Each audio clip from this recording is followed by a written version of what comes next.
Hola, muy buenas tardes. Estamos muy emocionadas de iniciar este evento tan esperado en los Laboratorios para la Paz del Centro Cultural Universitario Tlatelolco. Me presento, yo soy Paola Zavala Saeb, soy la subdirectora de Vinculación y Comunidades del Centro Cultural Universitario Tlatelolco y, como saben, cada año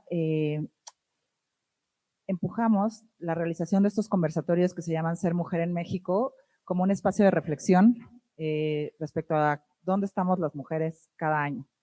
Ser Mujer en México es un programa de los Laboratorios para la Paz que busca difundir entre las mujeres, particularmente las jóvenes, estos debates. Y este año nos pusimos como objetivo hablar sobre las artistas, con A, en resistencia y en emergencia. Y les cuento por qué.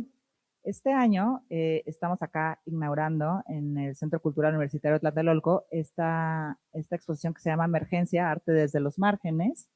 Aquí atrás ustedes pueden ver esta obra de un artista llamado Dweck, que está buscando a su hermana, que desapareció hace un año. Y a partir del arte, él justamente hace esta obra que trata de denunciar la desaparición de mujeres en México, pero también busca la esperanza, ¿no? Como ustedes pueden ver, acá hay muchas personas buscándola y buscando a Fanny, porque su hermana se llama Fanny, y si nos visitan después, quienes nos vean en redes, esta exposición van a poder ver que tenemos, esta exposición tiene unos lentes con los cuales no se las voy a quemar, pero tiene unos lentes y van a encontrar muchas sorpresas dentro de esta obra. Entonces, Dweck es uno de estos 20 artistas que tenemos en el Centro Cultural Universitario Tlatelolco que por medio del arte enfrentan crisis, estas emergencias, pero también emergen posibilidades. Y ese es el motivo de Ser Mujer en México. Esa es la temática, que artistas que han vivido crisis personales, como todos los seres humanos, nos cuenten, nos compartan cuáles son esas crisis, cómo las enfrentaron, para que a lo mejor en algún lugar de México y de Latinoamérica otras mujeres nos escuchen, se dediquen o no al arte y puedan inspirarse y podamos unirnos y podamos dejar algo bonito en sus corazones este 8M. Así que bienvenidas, bienvenidos a todas las personas que nos ven. Y yo sin más voy a empezar a darle la palabra a una artista. Todas nos llenan un montón de orgullo. Ella es Azalea Balam y ella es una cantautora mexicana cuya propuesta musical entrelaza sonoridades contemporáneas con lenguas originarias como el maya y el náhuatl. Su trabajo construye puentes entre tradición y experimentación electrónica, generando una música profundamente ligada a la identidad, la memoria y la resistencia cultural. En su experiencia, el arte también ha sido un proceso de autoconocimiento, un espacio para confrontar miedos, inseguridades, críticas, pero también un refugio donde es posible existir y expresar lo que se siente en medio de un mundo caótico. Antes de escucharla, vale la pena recordar que la industria musical, especialmente en áreas técnicas como producción musical o ingeniería de sonido, las mujeres siguen siendo una minoría significativa. Azalea, bienvenida, estamos muy contentos de escucharte por acá. Es un gusto saludarlo a todos. Como bien ya me presentaron, me llamo Azalea, yo hago pop en náhuatl y maya. Y la razón de mi proyecto es que yo desde chica me interesaba mucho pues todo lo mesoamericano, lo de raíz. Y en la adolescencia, pues cuando uno está conformando su personalidad, yo tuve como una crisis de no saber quién soy, ¿no? Porque pues mis papás se separaron, yo crecí con mi mamá y había esa parte de paterna, ¿no? Que yo no conocía. Y pues lo poco que conocía es que mi papá es maya hablante, él es de Yucatán, y eso me llevó como a investigar, ¿no? A indagar en mi historia personal. Y de ahí como que dije, ¿por qué no hay música en lenguas originarias, ¿no? A comparación del español. Y bueno, fue así como una consecuencia de la consecuencia y decidí hacer música en lenguas originarias. Y bueno, me preparé, estudié composición de música, me propuse aprender náhuatl y maya. Y pues sí fue un poquito difícil. Uno de los primeros obstáculos que yo encontré en mi camino, pues justo aprender lenguas originarias. No hay muchos espacios y todavía hasta la fecha es un poquito difícil, ¿no? Yo empecé con cursos básicos de náhuatl, porque maya aquí en la Ciudad de México no encontré absolutamente nada. Y al intentar avanzar un poquito más de nivel, pues fue imposible porque pues luego los cupos no se juntan o la gente ya no sigue yendo. Entonces, el poder lograr un dominio para yo escribir mis propias canciones, sí me tomó como 10 años, ¿no? Encontrar un maestro ya pues con el que yo pudiera aprender constantemente. Y luego, pues terminé la universidad y ya fue que por fin pude materializar mi proyecto que yo ya tenía en mi mente. En 2008 empecé, saqué mis primeras canciones y actualmente pues ya tengo 7 años con mi proyecto.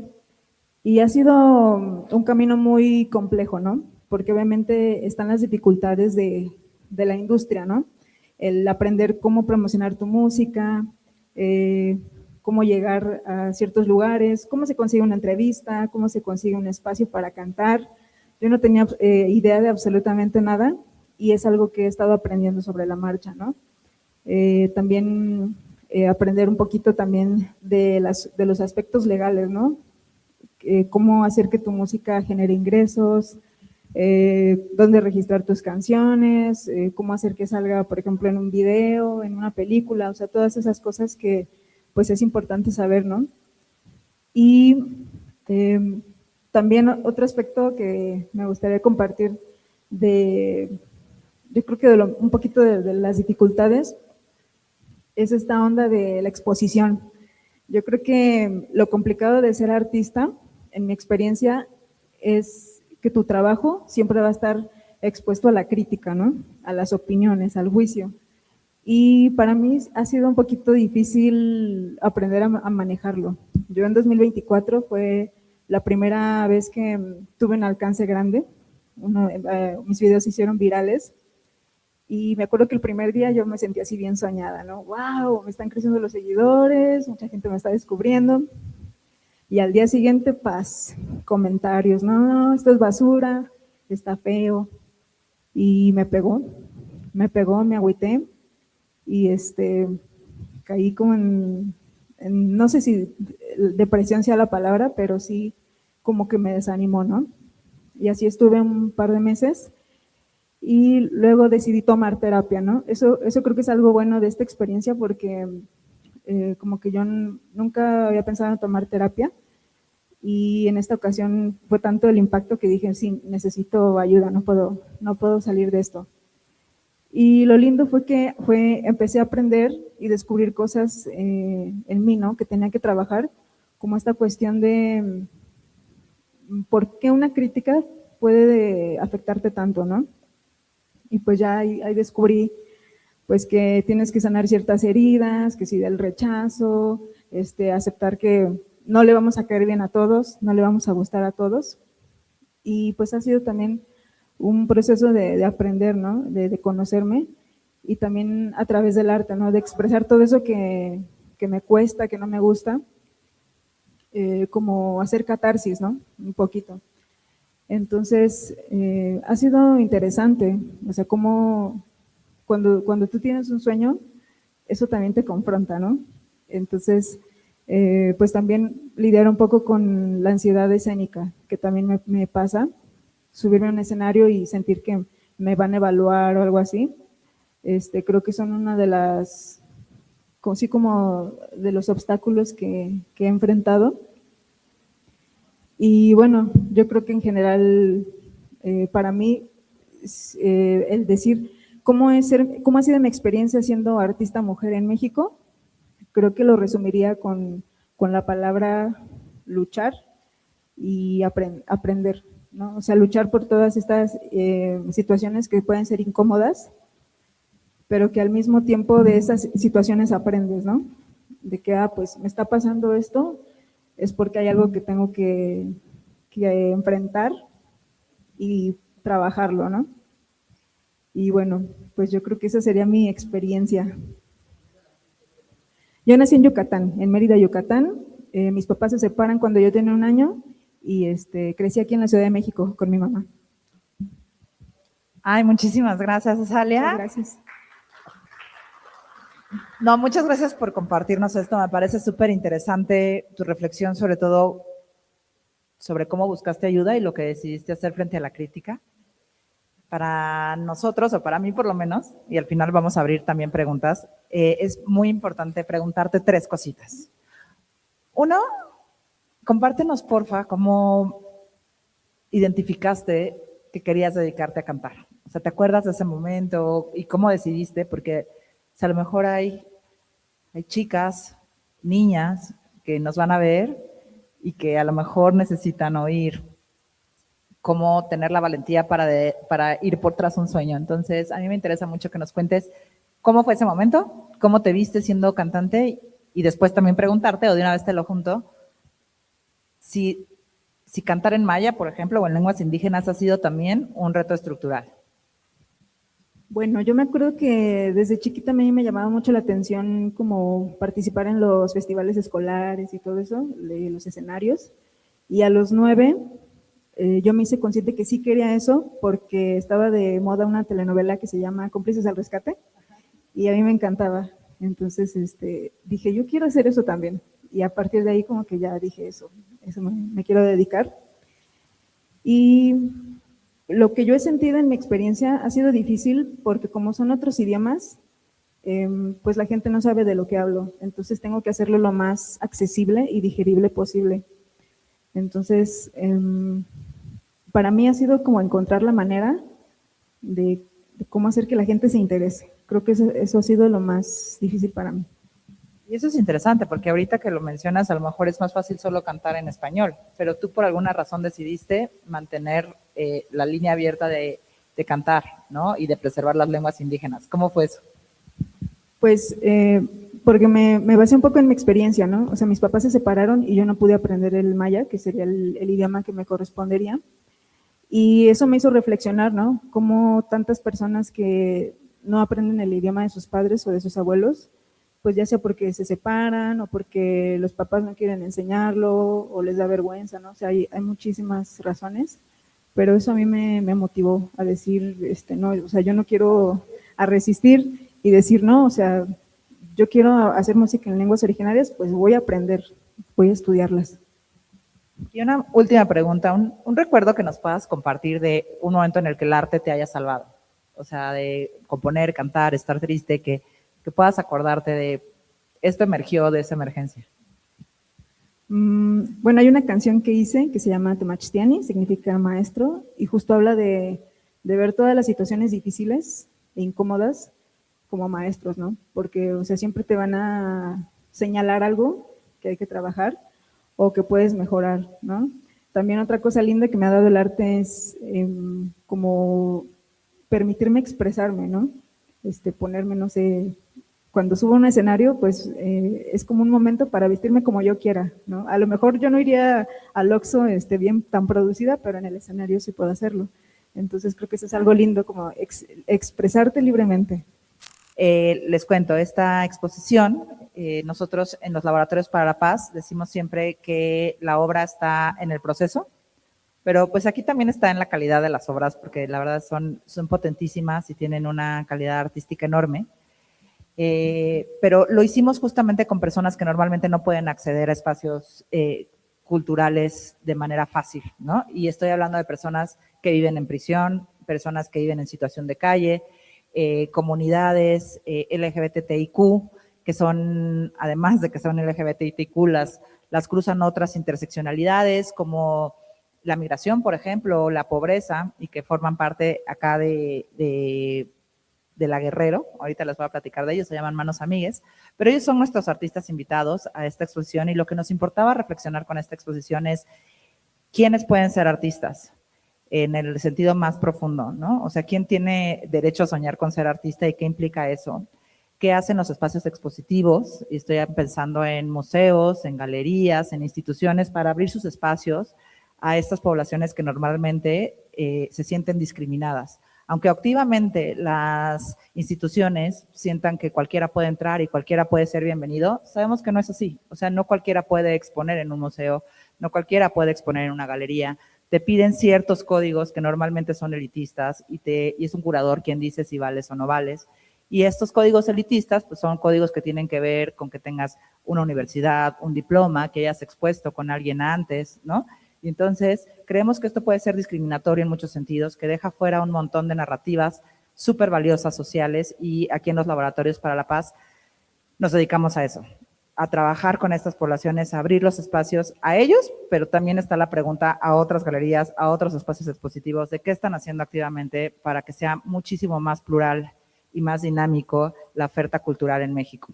Nosotros creemos que el arte salva, que del arte emergen cosas que en este momento el mundo y el país en particular está en emergencia, y que solo del arte, de la creatividad, de las emociones que surgen cuando haces arte, como la empatía, como la expresión, como la introspección, pueden surgir sociedades mejores. Así que esa es como la tarea que tenemos acá y la tarea que compartimos, lo sé, con muchas de nuestras ponentes hoy. Me da muchísima emoción.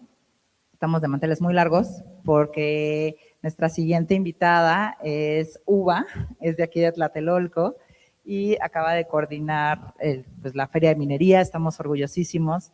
Sé que sin duda, Mercedes, te has topado con algunos temas estructurales, con enfoques machistas y estructurales que seguramente hicieron difícil tu camino para llegar ahí, y te agradezco muchísimo que estés aquí para compartirlo con nosotros. Venga, Mercedes.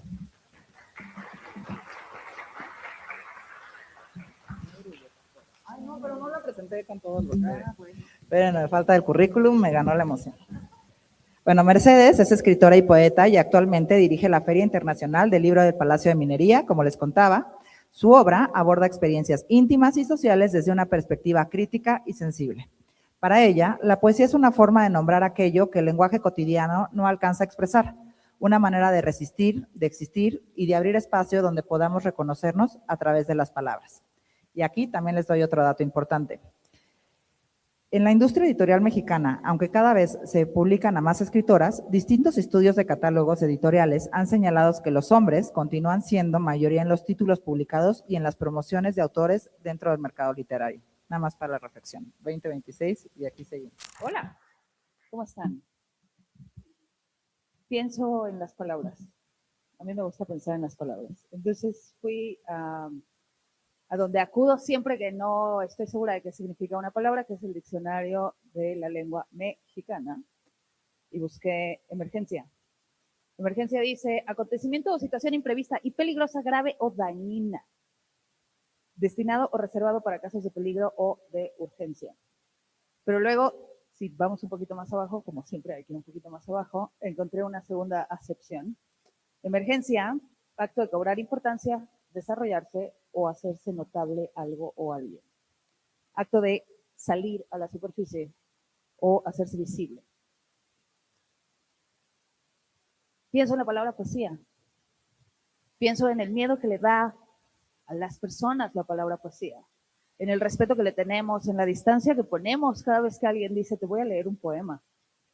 Ven, quiero que me acompañes a una lectura de poesía. Pienso en la palabra poesía y en lo que significa poesía con P de pensar qué significa cada palabra, con P de preguntarme, ¿por qué lo estoy pensando de esta manera? ¿Es la única manera en la que lo puedo pensar? ¿Lo estoy sintiendo así porque me dijeron que lo tenía que sentir así? ¿Porque aprendí que esa era la única manera de sentirlo? Pienso en la palabra poesía con P de permitirme pararme en otro lugar, de permitirme llorar. Pienso en Sonja Åkesson, una poeta sueca que a principios de los 70, 1973 más o menos, escribe un poema sobre un viaje que hace a Portugal y se queja de sí misma porque se sienta a llorar en un barco en Portugal mientras está de vacaciones y se dice a sí misma, debí de haberme quedado en mi banco de los lloros en Estocolmo. Pienso en Sara Ahmed cuando escribe La política de las emociones y nos explica por qué está permitido llorar en tu casa y con tus amigos. A los hombres se les permite también llorar en la cantina, a las morras no, cuidado, te ves muy mal si lloras en un lugar público. Puedes llorar en casa, pero no puedes llorar en un espacio público. Puedes llorar adentro de la iglesia. Una vez me escondí en una iglesia para poder llorar. Pensé que era el único lugar donde nadie me iba a ver feo si me sentaba a llorar desconsoladamente. Efectivamente nadie me vio feo, pero una señora se asustó mucho y se acercó a preguntarme si necesitaba algo y a mí me dio mucha pena decirle que solo me estaba separando. No se estaba cayendo el mundo. Y me daba pena decirle que solo lloraba por eso, cuando en realidad mi mundo sí se me estaba cayendo de las manos. Después escribí un poema que se llama Estoril y habla de los amores que se nos caen de las manos, y está en un libro que se llama Días de Luz Larga, que es un libro que escribí mientras lloraba en distintas ciudades y sentada en restaurantes de cena sola, y mientras iba a comprar una copa porque ya no necesitaba dos, y una almohada porque tampoco necesitaba dos, y esa era la gran crisis de mi vida en ese momento. Pienso en la palabra poesía y en cómo la imposibilidad de saber desde dónde tenía que construir otro mundo para mí misma me permitió escribir, y cómo la posibilidad de escribirlo me permitió hacer que otro universo fuera posible para mí. Pienso en la palabra poesía y pienso en mi amigo David, desaparecido en octubre del 2011. Pienso que la palabra desaparecido no dice absolutamente nada. Pienso que nadie desaparece, porque no somos generación espontánea, ¿sí? Yo no aparecí un día en el mundo. Sé que David no desapareció así nada más. Porque nada aparece y desaparece. Porque un cuerpo humano tarda 4 años en regresar a la tierra si lo enterramos sin ataúd, sin cemento, sin todas esas cosas que hoy le ponemos a la muerte alrededor. Pienso en las madres que se pasaron 4 años pensando que su hijo o su hija no iba a regresar. Pienso en los hijos de David y en cómo no podemos explicarles. Pienso que lo único que puedo hacer al respecto es escribir. Y que aún así no me alcanza, no me va a alcanzar nunca para decir en dónde está. Que decir desapareció no dice nada. Que decir estamos las que somos hoy, pero también estamos las que ya no están en cuerpo o las que no sabemos en dónde están. Y somos todas esas que fuimos, pero las que nos faltan, pero no somos las que nos faltan, porque no están aquí, ¿no? No llegaron a casa, no están yendo a la escuela, no están yendo a trabajar, no se pueden echar unos tragos con sus compas. ¿Y me alcanza la palabra? Quizás sí. Pienso en esas chicas que llegan a escribir Es mi trinchera aquí junto en la UBA y piensan que escribir poesía tiene que ver con rimar y hablar del amor romántico. Y luego terminamos escribiendo de las casas que no sabemos formar y de las que sí deseamos. Y de las casas que no son casa porque nunca fueron hogar. Y no importa, no importa. Porque quizá nuestra casa son las morras que nos están acompañando, a las que nosotras estamos acompañando. Pienso en mi abuela y las miles de cosas que mi abuela no podía decir. Mi abuela que solo leía poesía cuando yo le decía, mira lo que encontré. Y que sin embargo ha hecho la mayor poesía de mi vida. Pienso en mi madre y los libros que no lee, pero todas las maneras en las que me da palabras cada vez que hace algo. Pienso si podría vivir sin palabras. Y creo que no. Sé que no.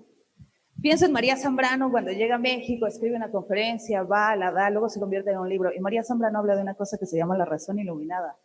Yo sé que lo sé, pero no sé cómo lo sé, ni qué es, ni de qué se trata, ni cómo, pero sé que está ahí. Pienso que la palabra es lo único que me alcanza para esto. Pienso que quizá, y solo quizá, si seguimos escribiendo, un día la palabra nos alcanza. Ay, no sé ni qué decir, qué fuerte. Y yo pienso en las miles de veces que la palabra intentamos que nos alcance, pero la decimos más alto de lo que debemos decirla. Y entonces no, porque antes era no uses escote, no uses falda. Y ahora es no alces la voz, no te enojes, no llores. No ocupes sientas. tanto espacio. No ocupes tu espacio, no seas jefa. Él sí puede ser jefe, pero tú no. Es que te ves mucho. Te ves mucho. Pienso también en las veces que decimos, espérame, estoy sensible, y te dicen, bueno, hablamos cuando dejes de arreglar, ¿no? Estoy pensando en las veces que decimos, hago arte como única manera de poder expresarnos, como única manera válida de poner a expresarnos, porque entonces ponlo en un lienzo, no te enojes conmigo. Y está bien ponerlo en un lienzo, y está bien ponerlo en un poema, y también está bien llorar, y está bien ir a terapia, y está bien reconocernos humanos, y está bien si no alcanzan las palabras y alcanza la pintura, y también si a veces alcanza un llanto. Y está bien enojarse. Está bien También enojarse, está bien estar enojada. y pedir perdón y regresar, ¿no? O sea, como hay un tema ahorita que me interesa muchísimo en lo que dices. Estamos hablando de desaparecidas, estamos hablando de feminicidios. ¿Está todo bien por ahí? Estamos hablando de feminicidios, estamos hablando de mujeres golpeadas, violadas. Y por otro lado, también estamos hablando que no puedes expresar tus emociones porque entonces todo es violencia, porque no te puedes enojar, porque solo podemos sonreír, porque solo podemos hablar de cosas bonitas. Porque qué exageradas somos a veces, ¿no? Porque qué exageradas Porque somos. qué exageradas somos, no es para tanto. Oye, y la reflexión ahí también va a otras mujeres, ¿no? Y eso me parece bien importante porque como el machismo, que es el que queremos tirar, y el patriarcado, también se sostiene de nosotras las mujeres. O sea, de cómo nosotras sostenemos también ciertas conductas que nos dañan y los dañan, ¿no? Porque el otro lado también de lo que esperamos de un hombre, que sea violento, que sea jefe, que él sí grite, que tú no grites, ¿cómo vamos generando los estereotipos? Pero el problema es siempre el sistema, ¿no? Es un asunto allende del género. Es decir, el género me define y me determina y me atraviesa, sí, claro, pero lo que está verdaderamente mal no es que seas mujer o varón. Lo que está verdaderamente mal es el sistema en el que nuestras posibilidades y nuestro poder es siempre desigual. Siempre. Siempre. Y estructuralmente desigual. Y ahí a mí me parece muy importante esa palabra de emergencia, porque también está emergiendo un nuevo mundo. O sea, en realidad estos estereotipos y roles culturales pues llevan milenios y apenas en los últimos años hemos logrado las mujeres poder plantear otro mundo posible y está emergiendo. Y tenemos que hacernos muy cargo de eso. Muchísimas gracias por tus palabras. Gracias. Otra mujer como todas las que están aquí que admiro muchísimo y que forma parte de esta experiencia de emergencia, que es valiente, que es fuerte, que ha tenido muchísimas vidas en una sola vida, que se ha experimentado distinta, que ha pensado hoy algo y mañana se ha dado el chance de pensar distinto y que yo admiro muchísimo porque hoy está aquí con dolor, está aquí siendo valiente y ha expuesto acá en Tlate, seguramente les va a platicar un poquito de su obra sobre lo que es pensar la belleza en medio de la mierda. Les pido un aplauso muy grande para Panocha Chichimeca. Ella es artista visual. Ella es artista visual, performer, y en su trabajo utiliza el humor y la ironía para generar una comunicación directa con el público. Ahorita te ayudamos. A través del dibujo, la pintura, la escultura y la acción performática, resignifica símbolos cotidianos desde una perspectiva crítica. Su práctica artística surge también como una forma de procesar experiencias de violencia vividas en su entorno familiar, transformando el arte en un espacio seguro para dialogar con esos recuerdos. En el campo de las artes visuales, sin embargo, bueno, ese es el dato de hoy, la desigualdad sigue siendo visible. Las obras realizadas sigue siendo, me confundí. En el campo de las artes visuales, la desigualdad sigue siendo visible. Las obras realizadas por mujeres rara vez superan el 25% de las colecciones de los museos mexicanos. Bueno, pues yo estudié piano en la infancia y al principio no lo había conectado con mi historia como artista, luego sí, porque dije, bueno, en el piano tienes que aprender a leer partituras, tienes que dar intenciones con notas, tienes que obedecer al maestro. De muy niña, bueno, tenía como 7, 8 años. Y pues tocar en un recital para la gente. Entonces, de alguna manera eso me hizo tener predilecciones para más grandes. Y luego dije, claro, performance. No. Después, ya en la adolescencia, como a los 16, tenía muchos problemas en casa y no sé por qué tuve una intuición de estudiar teatro. Fue así como algo, podría decirse, sobrenatural, porque pues, no tenía yo ningún antecedente con el teatro. Ahora lo podría explicar como, claro, en la adolescencia tienes problemas en la familia, tienes problemas en la escuela, tienes una edad como donde todavía es muy difícil tomar decisiones adultas porque no eres un adulto y te tratan como niño y como adulto, entonces estás atrapado. Y en el teatro se trabaja con la ficción, ¿no? Ahí todo el tiempo es generar un ecosistema donde todo es como que y la realidad es de mentiras. Entonces puedes morir, puedes matar y pues, está bien chingón porque no hay consecuencias. Entonces, en ese sentido me sirvió mucho el teatro porque pude hacer esos ejercicios mortales y no morir. Ya duré como 5 años estudiando teatro y ya al final vi que el teatro requería muchas estructuras para poder emerger. El director, el dramaturgo, bueno, el dramaturga, directora, el equipo de actores, o sea, es mucha cosa. Y yo estaba muy joven, entonces también venía muy envenenada de todo lo que me había pasado y no tenía paciencia para, pues para la colectividad, ¿no? Porque por un lado el teatro pues es estructura, es jerarquía, más bien quería decir, pero también es colectividad. Pero por otro lado, pues es colectividad, es esta palabra que no me acuerdo, banquete, ¿no? Y pues no pude, ¿no? O sea, yo tenía que hablar de mí, tenía que sacar todo eso porque si no me iba a dar cáncer, yo creo. Y conocí el performance. Entonces en el performance pues puedes hacer uso de un escenario y de un público sin toda esa producción. Y empecé a escribir mis guiones de mi vida personal que tenían que ver con ser mujer y estar dañada y cómo habitar ese problema.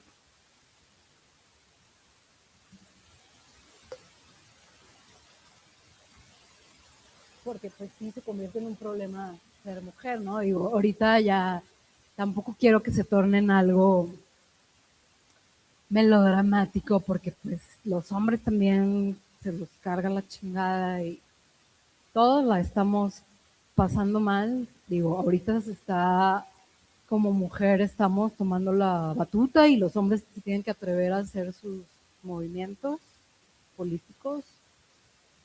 Pero bueno, pasó eso. Migré del teatro al performance porque ya no me estaba dando lo que necesitaba a nivel expresivo y de aprendizaje. En Monterrey, que es donde aprendí el teatro, y aquí un momento, me tocó la guerra contra el narco, entonces eran narcomensajes con cuerpos ahí en las avenidas, narcobloqueos. Una vez tuvimos una amenaza de bomba en la escuela en la que estaba, y mientras los maestros nos ponían a representar obras de teatro, pues no era Shakespeare, si hubiera sido Shakespeare pues, todavía, pero no, eran cosas más chatas. Entonces hicimos un colectivo y desde el colectivo convocamos artistas para hablar de lo que estaba pasando, porque había toque de queda en el centro de Monterrey, donde había centros culturales y había pues vida nocturna, y con el colectivo que hicimos, pues muchos artistas empezaron a querer mostrar su trabajo, muchos hacíamos convocatoria con los temas pues, de la vida presente. Y así estuvimos varios años hasta que, pues como yo era muy joven, tenía 20 años, quería cambiar el mundo y era muy radical, era muy gore, muy radical. Y Monterrey es, al final de cuentas, pues, es un rancho. Ya la gente me empezó, a mí directamente, digo, fuimos un colectivo y todo estuvo muy chingón, pero a mí como artista me empezaron a que tenía enfermedades venéreas, que tenía problemas psicológicos, por lo que yo estaba haciendo desde el performance, en el arte, con un público artista, con un público universitario. Entonces así como, qué mierdas, o sea, ni siquiera me está viendo gente de la calle, que luego uno los eh, juzga, ¿no? O sea, que cree que está menos preparado para ver algo artístico y no. Entonces, agarré mucho rencor, ¿no? De que me estuvieran así haciendo el feo y me retiré y me vine a vivir acá, dejé el arte un tiempo y ya luego me vine aquí a la Ciudad de México porque ya no quería saber nada de Monterrey. Y pues aquí me ha recibido diferente la gente. Aquí hay una cuestión cosmopolitan. Aquí hay gente de todos lados, de todo el país, de todo el mundo. Entonces la gente está muy abierta a conocer cosas nuevas y tiene el antecedente. Entonces lo sabe recibir, no lo escupe. En Monterrey no, en Monterrey si llega algo nuevo, es así como, ¿qué mierdas? O sea, hay algo nuevo, a menos que sea algo nuevo de élite o así, porque todo está muy dividido, entonces no me parece que sea una tierra fértil para la diversidad. Aquí sí.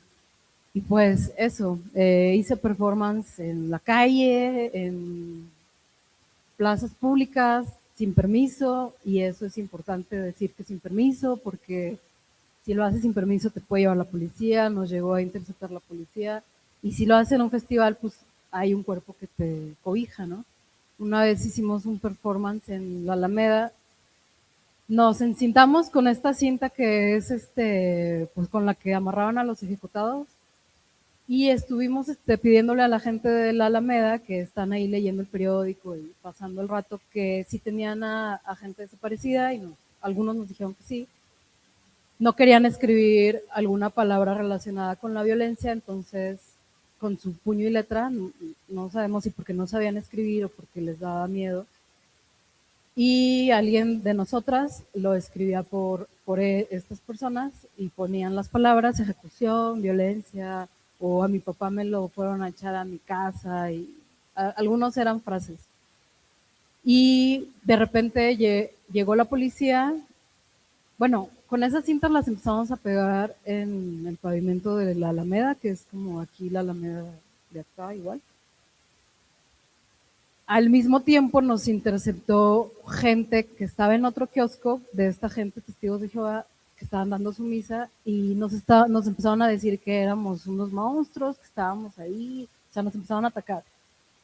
Y bueno, ya llegó la policía, que en ese tiempo era policía armada, como policías militares vestidos de fuerza civil, que qué estábamos haciendo. Y yo me atreví a decirle que estábamos haciendo un performance que nos estaban interrumpiendo, ¿no? O sea, como es el poder que te da, ¿no? El que tú empiezas a crear tu realidad, ya no te importa ponerte al tú a tú con un policía, y como pues no te le estás yendo a los golpes, quizá no te va a responder con un balazo, ¿no? Y ya entonces se detuvo y dejó que terminara de leer las palabras que habían escrito las personas. Y luego la otra de la chica con la que iba, ya que platicó con los militares después del acto, de que leímos las frases, que la gente al final se acerca a ver lo que está pasando, entonces sí le dio continuidad a todo de lo que trataba la narrativa del performance de pues, las ejecuciones y habitar el espacio. El policía le dijo a mi amiga, no, es que nosotros estamos aquí para cuidarles. Y dice mi amiga, pues mira, te voy a enseñar la nota de una amiga que iba en camino a Zacatecas, y donde unos militares, o sea, sus compañeros, pararon el autobús en medio de la carretera, bajaron a todos los hombres, los mataron y a las mujeres las violaron. Y ahí iba mi amiga y le enseñó la nota. Entonces ahí tuvo chance de regresarle, de generarle vergüenza, ¿no? A la gente que cree que están haciendo algo y que en realidad no siempre, o sea, están ahí para eso. Y bueno, ya, ahora estoy haciendo performance aquí en las galerías. Ahora mi objetivo más creativo, digamos, es estar con un público afín a mí, porque ya mucho tiempo busqué públicos como no, o sea, no nuevos, no diferentes, pero sí con la finalidad de cambiar el mundo, ¿no? Y pues ya no, o sea, yo quiero cambiar mi mundo, y para eso necesito un público que le interese lo que hago para poder construir, no un público que no sé si me va a responder con una patada o con un balazo. Entonces creo que sí es importante buscar a tu público, no darte tus aires de cambiar el mundo a cierto punto, y sí proponer pensamiento. O sea, el arte para mí es un generador de experiencias trascendentales y de generar conocimiento, y pues eso se trata de compartir con la gente que tiene algo de interés por ello. Muchísimas gracias por compartirnos tu experiencia tan dura y tan inspiradora en tantos sentidos.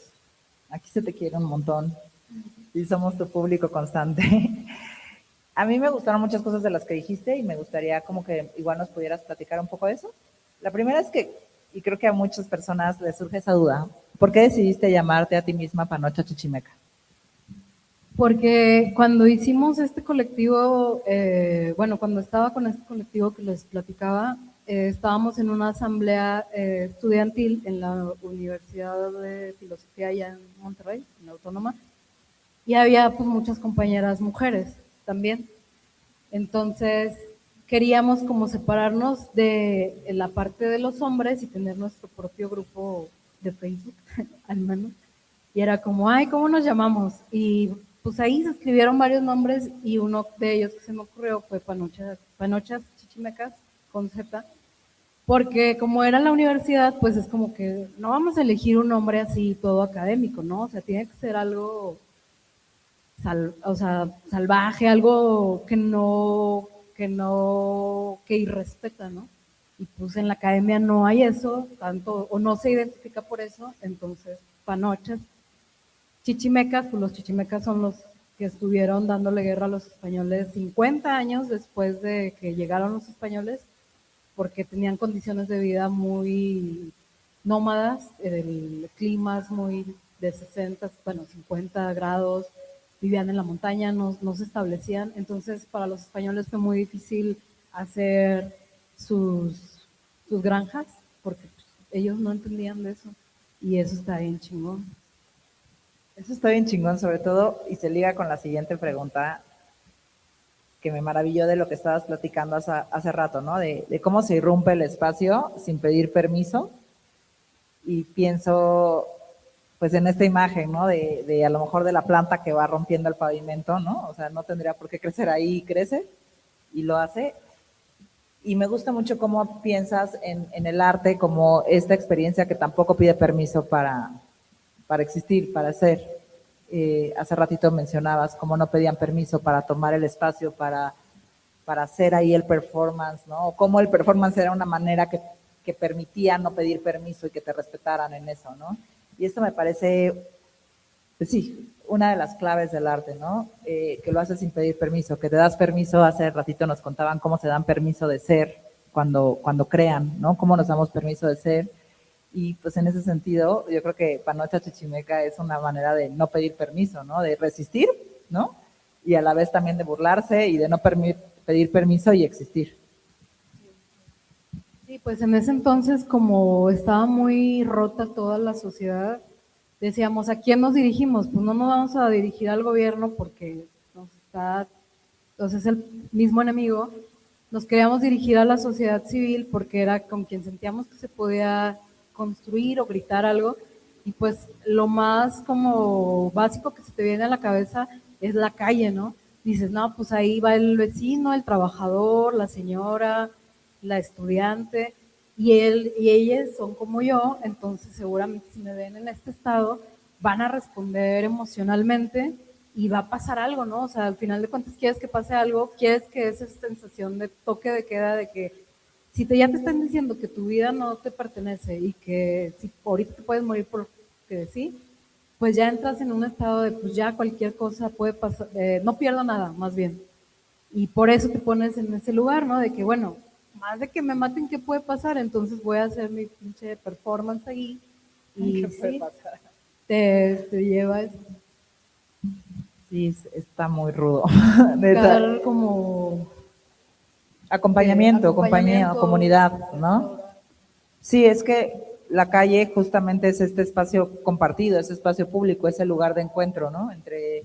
Por un lado, creo que sí se romantiza mucho. Ya ahorita no sé si lo haría igual. Creo que tenía mucho que ver con ese contexto. O sea, todo lo estoy remitiendo ahí. Ahorita si yo haría un performance en la calle, no sería con esa misma premisa. Agarraría algunas de las cosas de estas que dije, pero creo que responde a un contexto muy específico. Y por otro lado, creo que la calle también es muy peligrosa. Entonces, ¿Mucho más que antes? ¿Lo sientes así? depende mucho de la edad, porque eso te abre puertas o te blinda. Si acabo de ver una, por ejemplo, esa es otra cosa, pero no es un performance como tal, es una instalación que me salió hoy el video de alguien que se animó a intervenir las esculturas de los hombres, todos los hombres que había en Alemania, así como de figuras importantes, o quién sabe quién son, les pusieron niños así como cargando, como el canguro cargando un bebé y se ve bien bonito. Aquí quién sabe si apalearían a alguien por hacer eso, pero es una intervención interesante porque no invita a la violencia, como lo que te decía de las cacas, ¿no? Como buscar algo que no active el sensor de violencia en los dispositivos que hay instalados en la calle. Eso sería muy interesante, ¿no? Como para accionar en la calle. Algo que sepas de casi que te garantiza que no te va a traer violencia en la calle. Me parece súper interesante esto que dices. Se vincula un poco con lo que hablábamos con Mercedes hace ratito y con lo que iniciaste tu presentación hablando de lo hegemónico, porque nosotros aquí en los laboratorios de paz, pues nos interesa hablar de paz. Sabemos que hay muchísima violencia, sabemos que hay muchos feminicidios, muchas desapariciones, muchísimos homicidios, pero ¿cómo se construye la paz y qué tiene que hacer el arte en esta plática de construir paz, ¿no? En esta conversación social de construir paz, aparte de la denuncia? Nos parece fundamental el tema de denuncia, pero ¿qué sigue? O sea, ya todos lo sabemos y está bien seguir denunciando. Acá tenemos otra denuncia. Pero ¿qué sigue después de la denuncia? O sea, ¿cómo nos reconstruimos socialmente y qué papel y qué rol juega el arte en eso? Y qué rol también juegan los discursos que nos hemos dicho, porque la verdad es que la paz vende mucho menos, ¿no? O sea, una serie violenta, una serie que hable de homicidas, de los narcos, de los narcocorridos y tal, pues venden muchísimo. O sea, hay muchísimo poder económico ahí y me parecía como pues muy impresionante lo que decías y me quedé pensando, ¿no? Lo que dijiste de Shakira, nos guste o no Shakira, pues ya en el Zócalo así 500,000 personas o 400,000 personas alrededor que van a ver a un artista. Yo creo que responde a varias cosas y me interesaría saber tu opinión. Un saque que yo haría es toda la gente que se quedó afuera de verla de sus conciertos justo porque los boletos eran súper inaccesibles, ¿no? O sea, y toda la gente que esta vez sí pudo ir, a lo mejor porque era gratuito. Pero también hay un tema de discurso hegemónico, de cuerpos hegemónicos, de amor romántico hegemónico y de violencia hegemónica que vende ahí y no sé cuál sea tu opinión. Sí, es todo el aparato, o sea, ahí ahora sí que no nada más se está presentando Shakira, sino Cardi B y el Bad Bunny, o sea, ella está representando todo eso y todo eso se nutre pues con los comerciales que hay, con la música que está de moda, o sea, ella por sí sola siento que pues no que no es nadie, sino que está representada por ese poder y ese poder es lo que todos queremos, entonces por eso hay gente ahí, porque la gente entendemos que ese es el poder. Y ya la manera en como lo presentaron con esas pantallotas donde ella nada más se le ve la cara y hace un pequeño guiño y todo, es como que el nuevo Dios, o sea, de alguna manera en la actualidad siento que las divinidades que la mueven son pues los cantantes pop de ese tipo que son dioses y se les presenta como Dios y en el momento en el que están cantando es un espectáculo ritual. O sea, tiene todas esas menjurjes o cosas y ni modo, es lo que es, pero pues ahorita la gente que está aquí, no sé por qué motivo, yo les agradezco un chingo porque pues están poniendo otro tipo de... Es la misma atención y es el mismo esfuerzo. Siento que de ir al Zócalo y poner tu casa de campaña y comprártela y estar incómodo, porque pues tienes que esperar, tienes que oír, tienes que soportar, sí, tienes que comprar y eso lo están haciendo aquí ustedes, entonces sí es muy notorio pues la variedad de gente, pero hay gente y eso está bien chingón. Espero que no todos sean empleados, pero pues ya si, si no, pues ya. No, sí, sí, pues muchísimas gracias, Panocha. Yo me quedo con esto último que decías y creo que es parte de la reflexión que ojalá podamos dejar sembrada, ¿no? O sea, cómo estas estructuras que también construimos entre todas y todos van sosteniendo esa hegemonía, ¿no? Y esos relatos que desde algunos feminismos y desde algunas miradas estamos tratando de cuestionar y de mover hacia otras propuestas, ¿no? O sea, los cuerpos hegemónicos, los discursos hegemónicos, los amores románticos hegemónicos, los sentimientos que se pueden tener y los que no, y cuándo son válidos y cuándo no. O sea, todas esas preguntas de este mundo nuevo que está emergiendo, creo que cruzan mucho, pues, evidentemente por las mujeres, por el arte, y muchísimas gracias por todo lo que nos abonaste en esa reflexión el día de hoy. Yo quiero darme un espacio para contarles una de las crisis que como gestora cultural y coordinadora de los proyectos para la paz tuve y las preguntas que surgieron a partir de ahí, que creo que fueron muy enriquecedoras.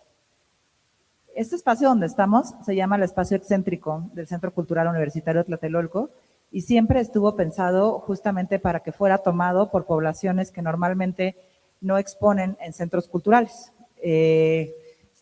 Aquí han expuesto, como les contaba, personas que están en el reclusorio, artistas plásticos del reclusorio, pero también han estado aquí trabajadoras sexuales, han expuesto aquí niños que viven en situación de calle, madres buscadoras, y para nosotros era muy importante justo eso, ¿no? Que tomaran el espacio y que ellos plasmaran ellas y ellos plasmaran lo que a ellos les interesaba. Y hicimos procesos, siempre hacemos como esta metodología de hacer procesos previos con ellos, acercarnos a organizaciones civiles que tengan ya las confianzas ganadas con las poblaciones y acercarnos a ver qué les interesa trabajar, cómo les interesa trabajar, qué podemos acercarles, ¿no? Por ejemplo, con las trabajadoras sexuales, ellas definieron que ellas querían hacerla de fotografía, entonces tuvieron clases de fotografía durante un tiempo con nosotros y después ellas mismas fueron diseñando su exposición y hablaron de los grupos temáticos que les interesaba abordar. Y entonces dijeron, pues nosotros queremos hablar del cuerpo, queremos hablar de los afectos, queremos hablar del territorio, y sobre esas temáticas fueron desarrollando su obra y no saben lo impactante que fue, las fotos que tomaron y lo que ellas querían narrar, ¿no? De su cotidiano y de su vida. Y a nosotros nos parecía súper importante, no solo que ellas tomaran el espacio, sino este diálogo social directo, ¿no? O sea, sin intermediarios de lo que a ellas les interesaba decir. Hay una línea muy delgada entre el trabajo sexual y la trata de personas y nos interesaba entrar a ese debate como centro cultural cuando estamos hablando de autonomía del cuerpo y cuando estamos hablando de explotación sexual.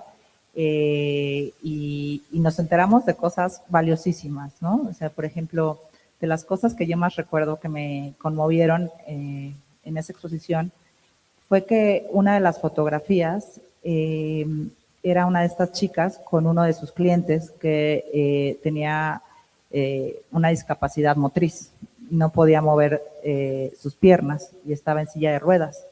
Y entonces también las cédulas, eso también nos encanta, las cédulas las hacen las artistas y entonces en la palabra está el otro lado de la imagen.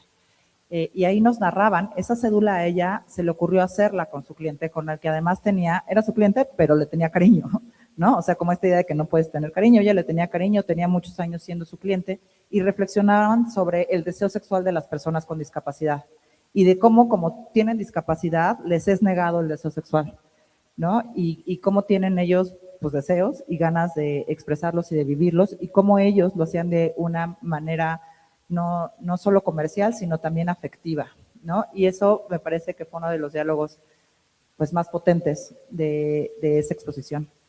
Pero no les iba a contar eso, les iba a contar de mi crisis. La crisis vino cuando en un evento como estábamos platicando y una de las chicas del público pidió la mano y nos dijo, oigan, pues muy bonito su choro, pero ¿cuándo van a abrir el espacio para artistas urbanos? Ella se llama Bicha y es una artista urbana que hace murales increíbles. Nos decía, yo no sé cómo meter una carpeta. Ya me metí a su página de internet y me dicen que tengo que mandar mi carpeta y mis fotos y no sé qué. Y yo escribo hasta con faltas de ortografía. Y no voy a mandar una carpeta porque me da muchísima pena no mandarla bien o que tenga faltas de ortografía. Pero eso no hace menos sus murales ni el impacto de sus murales. Y tiene toda la razón. Y entonces a partir de eso empezamos a pensar no solo en trabajar con grupos de población específica que no necesariamente se experimentaban como artistas, como las madres buscadoras, por ejemplo, que bordan por necesidad, por todas las horas que pasan en las fiscalías y están ahí, ¿no? Pero su prioridad uno no es ser artistas, ¿no? Es buscar y encontrar. Y expresan a través del arte y eso las ayuda mucho.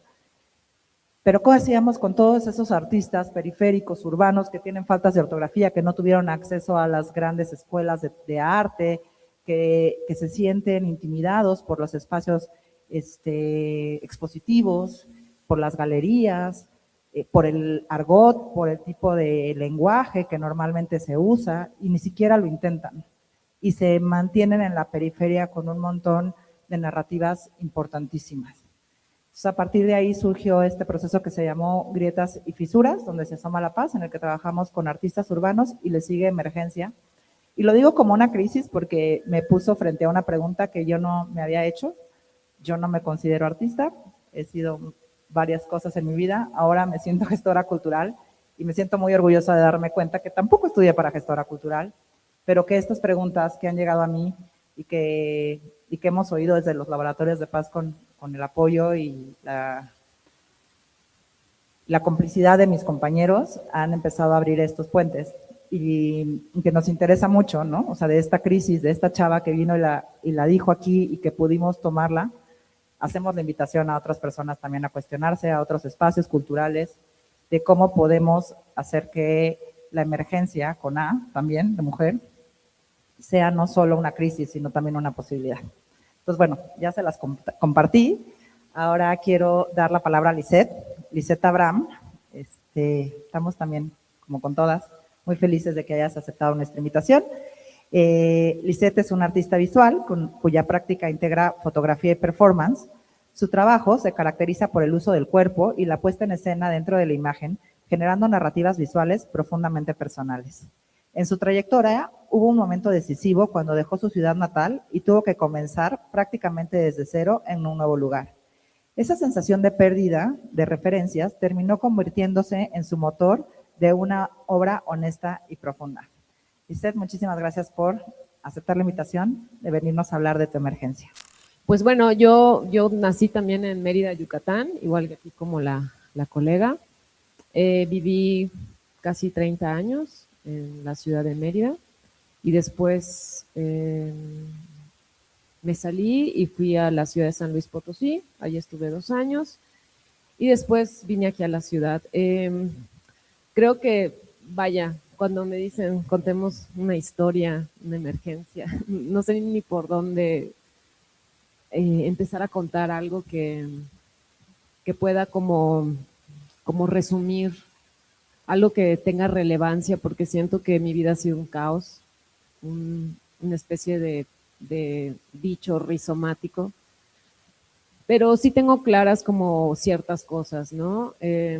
Una de ellas es que creo que como a muchas, ser de fuera y estar en una ciudad donde no conoces a nadie, donde es como empezar de nuevo, ¿no? Y aquí en la Ciudad de México, a mí me pasó mucho que cuando llegué, pues ¿a dónde voy, no? ¿Con quién me arrimo, no?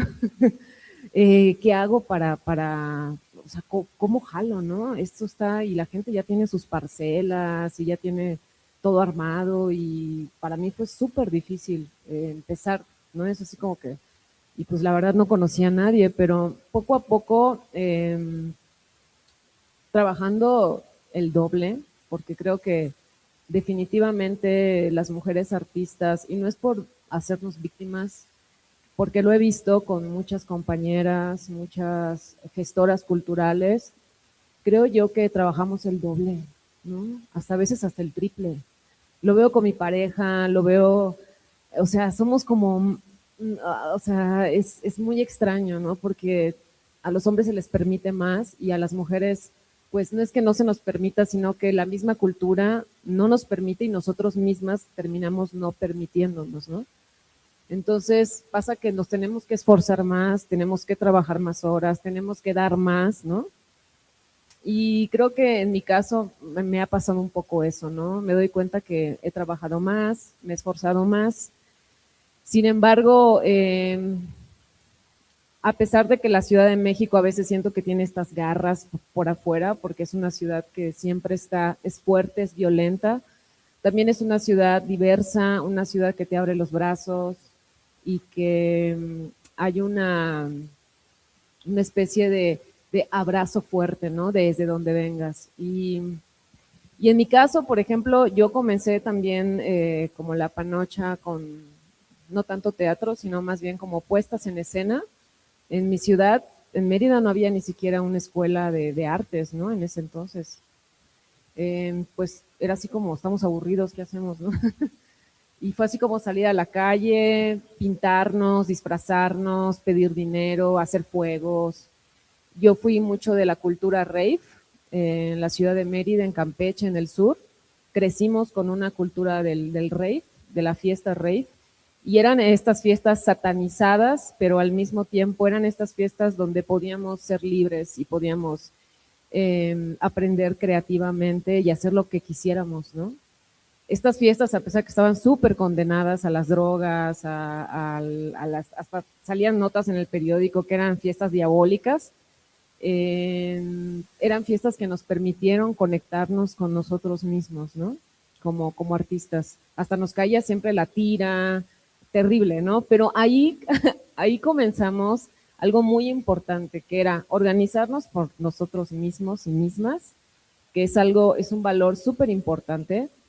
Por ahí leí una vez algo que se me quedó muy conmigo, organizarnos por nosotros sin el gobierno, nada más las comunidades, es un ensayo para hacer la revolución, ¿no? No quiero quitar al gobierno a un lado, pero sí decir que para mí el traer a la gente y el decir vamos a hacer esto y nos organizamos y lo planeamos y ponemos hora y hacemos nuestro flyer y lo lanzamos, creo que es algo que a mediana escala funciona y podríamos hacerlo a una escala más grande, ¿no? Lo vemos mucho como el 8M, que el 8M, mucho de su proyección ha sido por las redes. Creció en las redes la manifestación. Crecieron los grupos de Facebook, de muchos grupos feministas que nos organizamos, se organizaron y de repente salió algo masivo, ¿no? Creo en eso y creo que hay que ensayarlo desde un lugar más local, más viable y desde nuestros lugares, ¿no? Tanto haciendo eventos, haciendo exposiciones. Lo que digo es que tener la iniciativa es algo importante, ¿no? Y en mi caso creo que eso es lo que me ha ayudado a mí misma y de repente la gente te ayuda cuando ven que tú también estás empujándote, ¿no? Entonces, bueno, después de eso, ahora yo trabajo en un espacio, yo me trasladé mucho al espacio fotográfico. Yo no hago fotografía de documental o fotoperiodismo, sino hago una fotografía más escénica, donde utilizo mi cuerpo, donde utilizo el espacio fotográfico como un espacio de encuentro, donde utilizo mucho el autorretrato, utilizo mucho los materiales como las telas, los textiles, en este momento los biotextiles.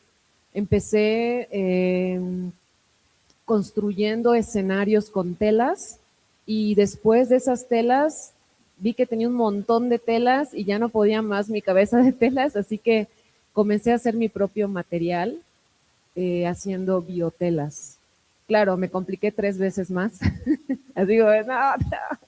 Pero esas biotelas me llevaron a otros lugares donde el crear el material, el habitarlo, el que me habite, el ponérmelo, el tomarme la fotografía y crear estos escenarios donde pues de alguna forma yo lo controlo todo, pues se me hace siempre algo muy, muy especial, pero es un espacio muy individual e íntimo, ¿no? He tenido muchos tipos de trabajos, también he salido a las comunidades, yo soy del sur, he trabajado en Chiapas como una especie de estudio de campo y esos mismos imaginarios que voy agarrando, tanto de Yucatán como de Chiapas, voy construyendo las imágenes en base a esos imaginarios. Eso es más lo que mi práctica. Sin embargo, hace 7 años me convertí también en gestora cultural, ¿no? De repente vivo en Coyoacán, en una casa donde pusimos un espacio, está muy bien ubicado y bueno, empezamos a hacer fiestas y de repente esas fiestas se convirtieron en exposiciones, en talleres y bueno, dije, esto está jalando, ¿no? Pero algo muy pertinente es que este año, el año pasado, hace 3 años, me he dado cuenta que sí hay una urgencia de priorizar a mujeres, definitivamente. Y entonces he estado como controlando un poco más este espacio para hacer exposiciones y darle espacio más a mujeres. Pasa de los dos lados, ¿no? Como en mi experiencia pasa algo muy chistoso. Muchos hombres mandan más proyectos culturales que mujeres.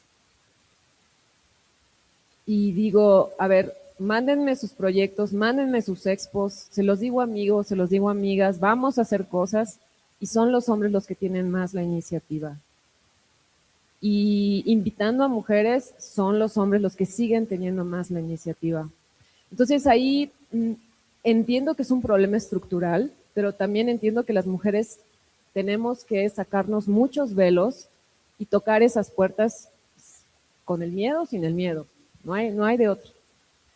Y hacer más exposiciones individuales de mujeres. Entiendo que los colectivos y las colectivas también sirven, pero las individuales también sirven para visibilizarnos más como mujeres artistas. Entonces, en este espacio he tratado de controlarlo más yo, porque de repente, bueno, se va, ¿no? Y esa sí está bien, pero también el hecho de poder como hacerlo más agarrar más personas como que puedan compartir desde un lugar, desde una mirada de mujer, creo que para mí en estos momentos es importante. Porque veo muchas exposiciones, veo muchos eventos donde definitivamente, ya lo dijeron por acá, el 70% son hombres. Y los jurados, el 80% de los jurados en los centros culturales, en los concursos y en las convocatorias detrás de ellos, el 80% son hombres todavía. No hay una equidad en mitad y mitad de mujeres, todavía no hay eso, quisiéramos. Y a pesar de que muchas mujeres, más que hombres, ustedes van a las universidades de artes y la mayoría son mujeres estudiando artes. Y ustedes ven los museos y las galerías y no hay esa proyección, ¿no? Y bueno, creo que también para mí trabajar con mujeres, no quiero discriminar a ningún hombre, mi espacio también está abierto para hombres, sin embargo privilegiamos más el hecho de trabajar con mujeres. Siento que he aprendido muchísimo con ellas, ¿no? Trabajar en una especie de sistema horizontal donde yo no tenga la batuta, sino seamos todas las que podamos proponer, compartir, hacer. Creo que ahí hay un aprendizaje muy interesante dentro del sistema estructural en el que vivimos, ¿no? Porque este sistema estructural que es una pirámide capitalista, donde está el del poder y abajo y después de abajo y hasta abajo, en este caso la cultura y el arte estamos, pero en la última, ¿no? Eso definitivamente tenemos que cambiarlo desde abajo, ¿no? Y cómo, por ejemplo, por aquí la Panocha habló de la Shakira, ¿no? Tú dices, pues qué padre la Shakira, pero tú dices, ¿a dónde se va todo el presupuesto cultural? Tú ves la lista del gobierno y el presupuesto cultural es cultura, Shakira, check. Esa es la cultura en México, cultura, Bad Bunny, check, ya dimos cultura, ya pusimos esas pancartas, la gente ya fue a gozar. No tengo nada contra eso, sin embargo, creo que lo local, tanto en la ciudad como en todo México, tiene un problema de precariedad tremendo. Y eso, la verdad es que lo tenemos que decir. A los artistas no se nos paga por exposiciones, no se nos paga por pláticas, no se nos paga por muchas cosas que deberían pagar. ¿Por qué? Porque el nombre artista es un problema. Creo yo que cuando a mí me dicen, artista, para mí es problemático, porque no somos artistas, somos trabajadores para la cultura.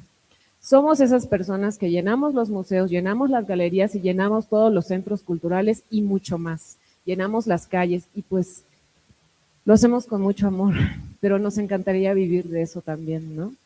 Y pues no, yo no vivo de eso, a pesar de que ya tengo 43 años y tengo un espacio. Todo el tiempo estoy dando talleres, estudiando docencia y creo que como muchos otros, ¿no? Y aún así es muy pesado. Y bueno, no quiero venir aquí a quejarme de todos mis males. Creo yo que para mí, regresando a mi práctica artística, cambiar mis materiales y llevarlos a un lugar biodegradable, para mí me ha dado mucha paz. Voy a dar un taller, de hecho, aquí en la UBA, de hecho, aquí hago el anuncio. Sin embargo, a lo que yo llamo hoy, gracias por esta invitación, es que trabajemos juntas, juntes también y juntos. Que trabajemos para crear más diálogo entre nosotros desde un lugar más horizontal, desde un lugar sin ego, que sé que es muy difícil para todas y para todos, desde un lugar donde podamos encontrarnos, desde las diferencias también, que es muy importante, ¿no? Porque todos somos diferentes, todos también tenemos opiniones diferentes, pero encontrarnos desde esos lugares y desde la creatividad, desde lo que hacen acá, que está fascinante, desde lo que hace la UBA, desde lo que hacen estas pequeñas localidades, ¿no? Creo yo que formar una red más allá de lo que se dice, porque dice, vamos a hacer una red, ¿no? Pero bueno, ¿qué es red? Así como que, sí, comunidad red, pero ¿qué es eso? Eso es muy abstracto. ¿Cómo hacemos, cómo bajamos más para entender desde dónde partimos para mejorar el sistema cultural, en este caso, ¿no?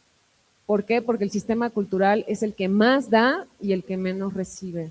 Buenísimo, Lisette. Creo que justo está sucediendo lo que queríamos que sucediera, como el abordaje de un montón de cosas en estas conversaciones con ustedes, desde las violencias, desde la inspiración, pero también hablábamos de las condiciones estructurales que a las mujeres de repente nos cuesta, ¿no? Ir abriendo en el pavimento, y no solo son nuestras narrativas que reclaman estar en el espacio público y en la construcción de una sociedad, sino también el tema económico, ¿no? O sea, siempre es, tu artista crea cosas y bueno, ni siquiera eso, pero cuando llegamos ahí, ¿no? O sea, ocupa el espacio y di algo, ten el micrófono 5 minutos, pero no lo cobres. Y a mí me parece bien importante lo que acabas de mencionar, no solo por un tema de justicia laboral básica, sino también por un tema de violencia económica, que es una de las violencias que más viven las mujeres.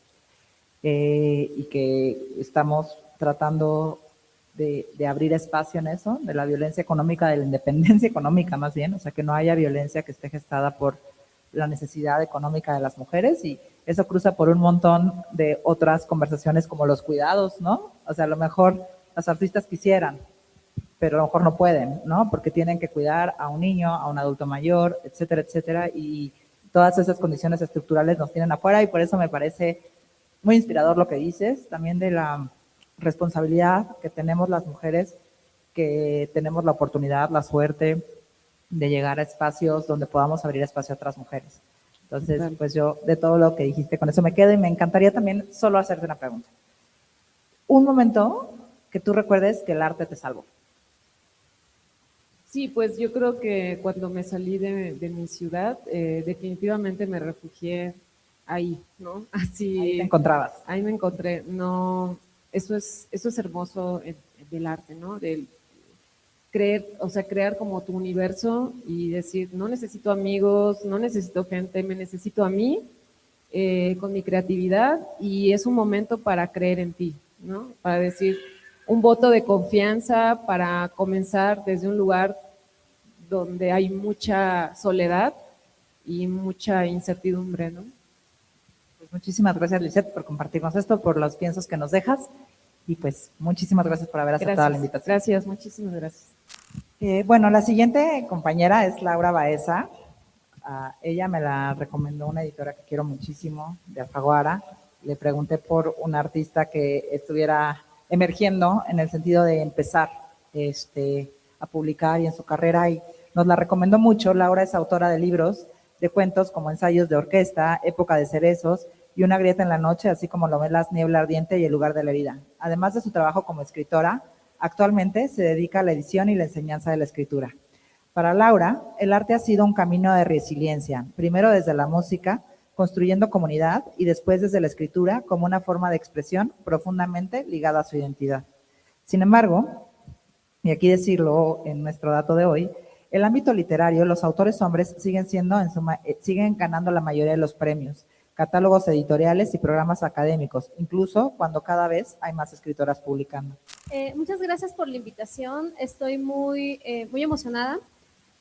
Casi siempre cuando enero, febrero, más o menos, ya llegando hacia marzo y a la conmemoración del 8M, pues comenzamos a cuestionarnos muchas cosas, nos preguntamos qué estamos haciendo y dónde. Y cuando se menciona que tal persona es artista, nos imaginamos, ay, wow, una artista así, Shakira, ¿no? La hegemonía o lo que se hace desde diversos espacios. Entonces creo que también abrir abrir espacios como este donde no se cataloga a los artistas como la alta cultura y todos los demás es sumamente necesario. Creo que también en la literatura pasa mucho eso, que nos podemos sentir un poco excluidos porque no pertenecemos a ciertas élites o a ciertos grupos y de todos modos estamos haciendo cosas. Y bueno, tengo aquí mis notitas para no divagar y ya divagué y voy a seguir divagando. Entonces, bueno, yo quiero mencionar 4 momentos que para mí han sido de emergencia, solamente 4 como para englobar todas las demás emergencias, todas las situaciones en las que también he sentido que el arte o la expresión han hecho mucho por mí en muchísimos sentidos, desde lo económico hasta lo emocional y psicológico. Y quiero empezar desde hace muchos, muchos años, desde la infancia. Cuando la imaginación fue ese primer impulso que me llevó a pensar que lo que yo tenía, que era poco, como en muchos hogares mexicanos, podía ser más. A mí, al igual que a un montón de niños nacidos a finales de los 80 y crecidos en los 90, nos educó un poco o mucho la televisión, porque pues los papás se dedicaban a trabajar, las mamás trabajaban en casa y trabajaban fuera de casa y trabajaban a veces mientras estaban durmiendo, como suele suceder. Y la televisión me hizo imaginarme un montón de cosas, de que, ay, qué padre historia, las películas, Videocentro, todo eso. Y yo siempre lo comento en los espacios que ahora tengo y donde me invitan, porque creo que también eso que a veces desdeñamos desde la alta cultura, como la cultura popular, a muchos nos ayuda. Yo viví mis primeros años en un lugar muy, muy, muy, muy, muy chiquitito en el Golfo de México, en Veracruz, una zona que se llama Costa Esmeralda. Y era un pueblo minúsculo, entonces no había bibliotecas. Yo fui a una biblioteca o a una librería como a los 9 años, más o menos, cuando nos fuimos a vivir a Campeche, que de ahí es mi mamá, bueno, de ahí yo nací ahí. Y ya cuando nos fuimos con mi familia materna, pues en lugar de pueblo minúsculo era un municipio, pero había biblioteca. Y cuando yo era niña, pequeñísima, kinder y todo eso, pues yo aprendí a leer con las revistas y con los periódicos, y lo que llegaba al pueblo eran los libros del rincón de lectura de la escuela primaria. Entonces, para mí sí es importante casi siempre mencionar, bueno, no tengo como muchos niños cerca, son solo mis sobrinos que los amo, pero también a otras personas que sí tienen niños que están educando y demás, que la imaginación también puede comenzar con eso, con la televisión. Bueno, ahora las redes sociales son otro rollo en el que no me voy a meter porque cada quien con su crianza, pero muchos niños empiezan imaginando con eso, con el rincón de lectura, desde el pueblo minúsculo que consideran que es el pueblo minúsculo, pero ahí también hay algo importante. Ahí puede haber un niño que esté creando historias. Y yo me acuerdo que yo decía, ahorita lo que dijo Panocha, igual como que siempre me estaba dando vueltas. Sí, qué padre.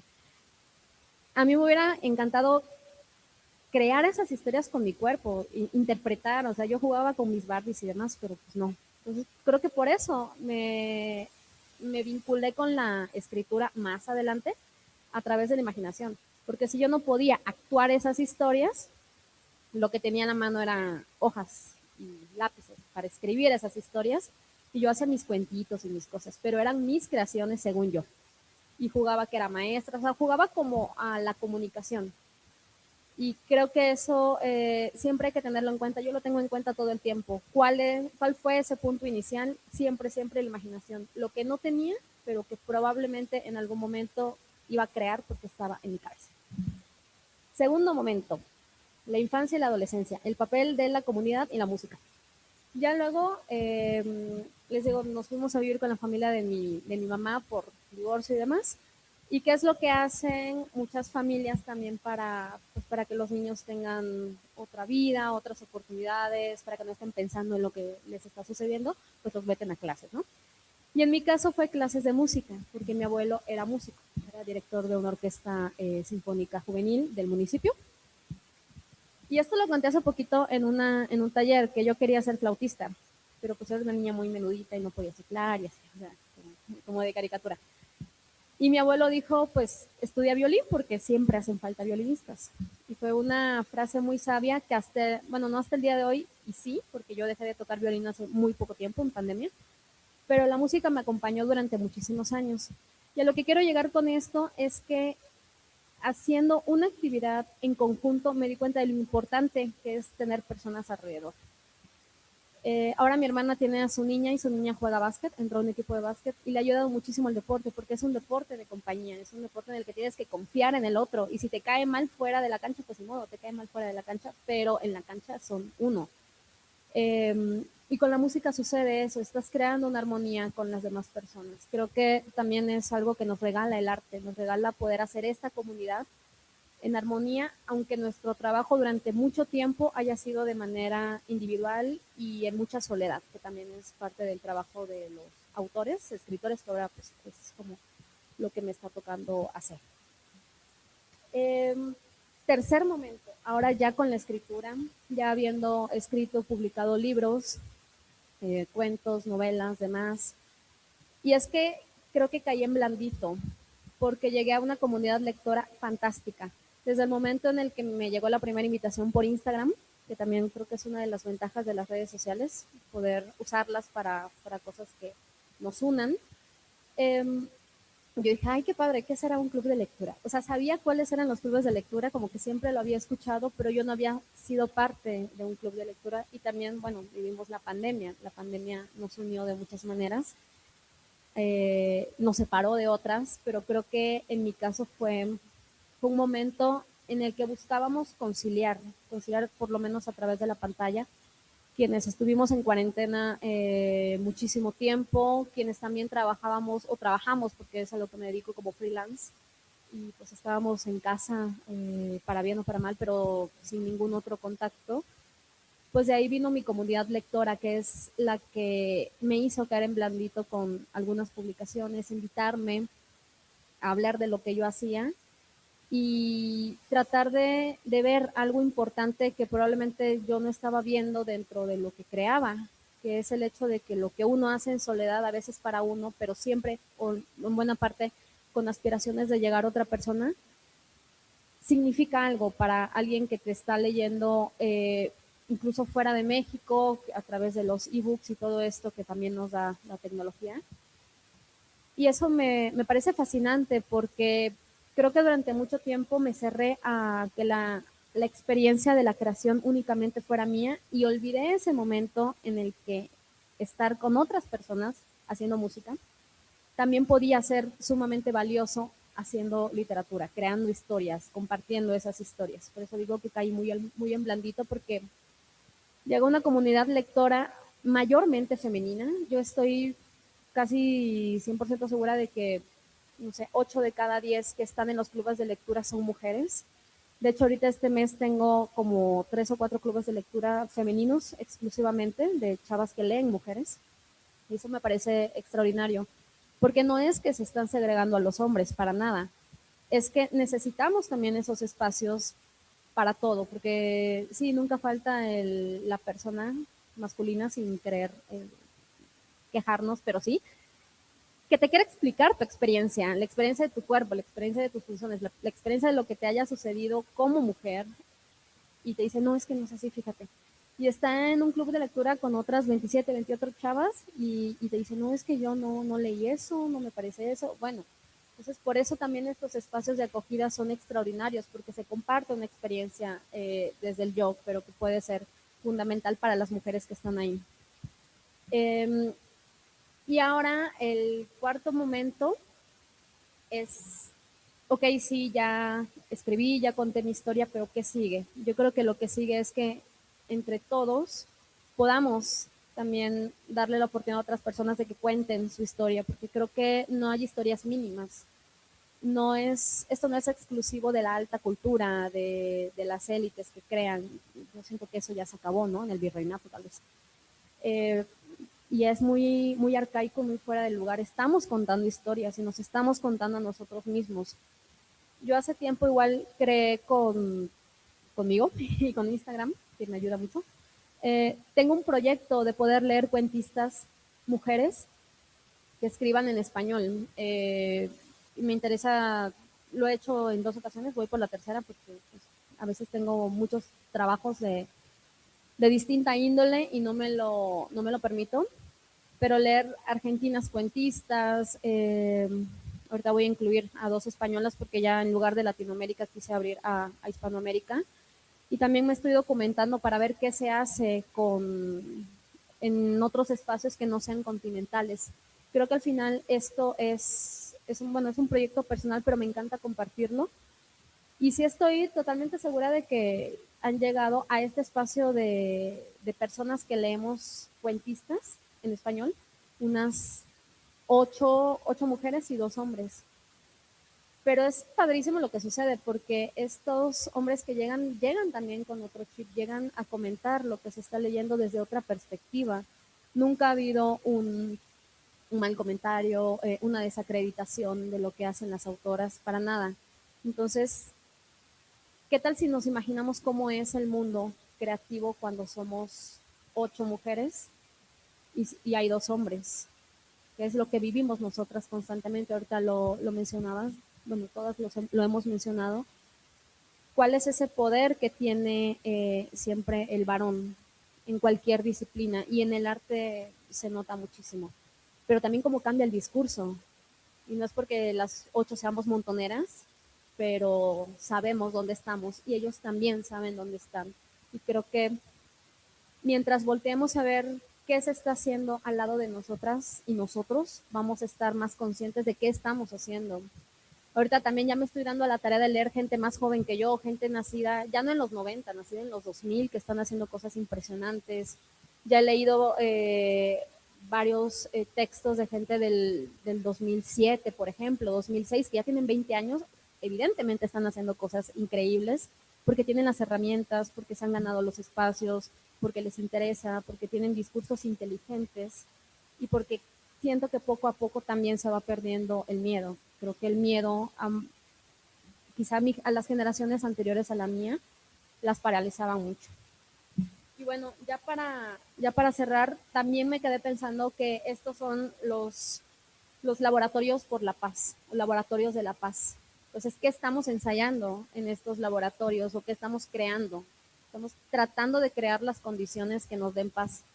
¿Y dónde va a empezar la paz? Bueno, siento una vez más que tiene que ser volteando a ver hacia los lados y qué ofrecemos nosotros también como comunidad, como espacio, a quienes les hemos cerrado las puertas, a quienes les vamos a abrir las puertas. Al final es una reflexión constante. No es que unos seamos mejores que otros, es que también cuando la cagamos o cuando metemos la pata, pues darnos cuenta de esos momentos en los que estamos siendo esas personas que ya no queremos. Y bueno, pues hasta aquí mi apresurada, es que yo hablo muy rápido, mi apresurada participación, pero más que una exposición de lo que yo he hecho, me gustaría que nos cuestionáramos qué estamos haciendo en los espacios que nos fueron asignados o los espacios que nos hemos ido ganando. Yo creo que todavía falta mucho por compartir y mucho por reflexionar. Qué padre que haya comunidades como esta, qué padre que las personas que, bueno, yo tampoco soy de la Ciudad de México y me costó y todo, pero siempre ha habido comunidad alrededor de mí, comunidad chidísima que me ha abierto las puertas, que me ha invitado, que de repente me manda un mensaje y me dice, ¿qué estás haciendo? Ah, te invito a tal evento, te invito a tal cosa. De eso se trata, de ver qué tenemos, aunque parezca que andamos con las manos vacías. Me gustó muchísimo todo lo que nos platicaste, el llamado a la imaginación, pero me quedo mucho con la figura de voltear hacia los lados y de hacernos responsables de los espacios que vamos ocupando.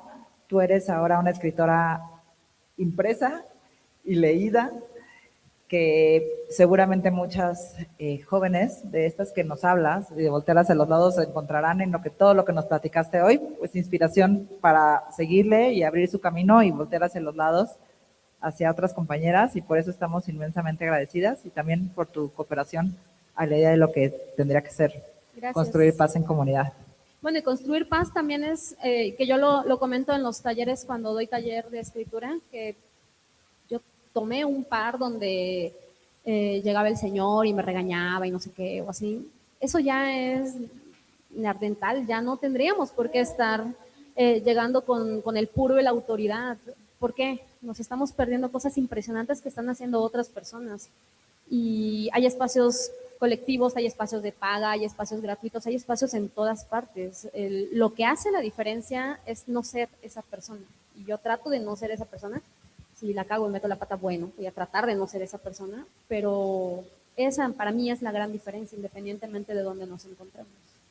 Sí, creo que lo que mencionas es bien importante porque el 8M también es este espacio de denuncia donde, como dices, cada que viene este 8M volvemos a reflexionar dónde estamos y a dónde vamos, y creo que también hay que hacer un espacio para decirnos que hemos avanzado un montón, ¿no? O por lo menos de la yo niña a la yo adulta he visto un cambio social y cultural importantísimo, empujado sobre todo por los movimientos feministas, por este 8M, por las reflexiones conjuntas que hemos hecho y evidentemente también porque hay hombres en esta sociedad que también pues, han abierto y están queriendo reconstruirse y cuestionándose este machismo que hemos hecho todas y todas. Se valora mucho, pero justo eso, que piensen que a lo mejor ellos ahora son son las dos personas en un espacio donde habemos muchísimas. Y ahí ya tomarán sus precauciones antes de decir o hacer.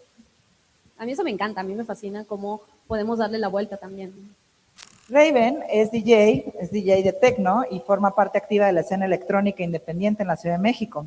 Sus sets se caracterizan por la espontaneidad y por una búsqueda constante de ampliar espacios donde ocurre la música electrónica, llevándola más allá de los clubes y entornos alternativos a espacios públicos.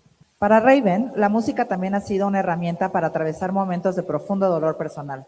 Tras la muerte de su padre y en un periodo de depresión, encontró en el sonido un refugio, pero también un proceso de confrontación emocional. Y bueno, nada más para cerrar con estos datos relevantes de la desigualdad, en los festivales de música, tanto en México como en el mundo, en los line-ups y los carteles, siguen estando dominados mayoritariamente por artistas hombres. Pero ya lo vamos a tirar. Pues a mí me encanta, bueno, cuando empezamos a hablar para tener esta plática con todos ustedes, me encanta porque ha sido un tema a lo largo de mi carrera que me ha tocado vivir con mano dura, muchas cosas, ¿no? Como lo que el ámbito de ser mujer en la industria musical, las dificultades que se han enfrentado, que yo he enfrentado y que muchas compañeras, productoras, ingenieras, compositoras, cantantes, me han contado y son temas difíciles que hasta la fecha cuesta trabajo creer que sigan pasando, ¿no? Y también este tema que me encantó de cómo llevé la música para que sea mi sanación, ¿no? Porque me encanta siempre contar como esa historia de cómo fue, pues para mí poder sanar. Bueno, uno no puede sanar totalmente de una muerte porque es algo que yo aprendí con un tanatólogo. Uno no puede sanar totalmente y vivir, más bien tiene que aprender a vivir con ello. Tiene que aprender a vivir con la ausencia de lo que ya no está, sea una persona, una pareja, un perrito o lo que sea. Entonces es algo que no, pues no se supera, digamos. Pero bueno, por partes me gustaría como iniciar y platicar un poco de ustedes de todo lo de cómo comencé en la industria, cómo me empecé a abrir mi camino como artista independiente a llegar hasta donde pues he estado, gracias a Dios. Y pues sí soy joven, inicié muy joven a hacer música. Fue un tema de pues, lo que pasó, mi papá. Yo inicié más que nada porque yo no sabía qué hacer, era una chica de 17, 18 años que solo quería hacer música porque pensaba que necesitaba encontrar una distracción de lo que le estaba pasando en su mundo en ese momento. Y yo desde chiquita siempre me ha encantado la música, toqué en un mariachi, el piano, el violín y todo eso, pero hasta estuve en Pequeños Gigantes. Y sí fue como de que yo sabía que yo iba a ser una estrella así en este mundo. Pero nunca me animaba porque se tenía otro estigma que de los padres, de que no, pues es que si quieres dedicarte a la música, eso es un hobby. O si quieres dedicarte al arte, pues sí, es solo un pasatiempo, pero tienes que tener algo real. Y cuesta trabajo porque todavía se sigue luchando con güey, el arte es algo real. El arte, dedicarte a la música, dedicarte al arte, dedicarte a una pasión es algo real, que es muy difícil que en México pues lo tomen como algo en serio y se le dé mucho el apoyo. Y es algo que me he dado mucho cuenta para esos espacios que hay muy pocos espacios donde puedas aprender arte o estar en constante aprendizaje de esos temas. Y bueno, pues mis papás me dijeron, no, necesitas algo real, y pues de que me meto en ingeniería bioquímica, ¿no?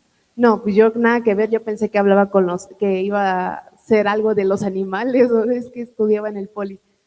Y pues ya después, pues dije, no, esto no es lo mismo, y me fui contra la corriente más poderosa, mis padres. Y yo me fui en contra de la corriente, les dije, no, yo no soy feliz haciendo esto, me voy a salir, voy a hacer algo, que voy a estudiar comunicación, que creo que es una carrera que me ha ayudado a,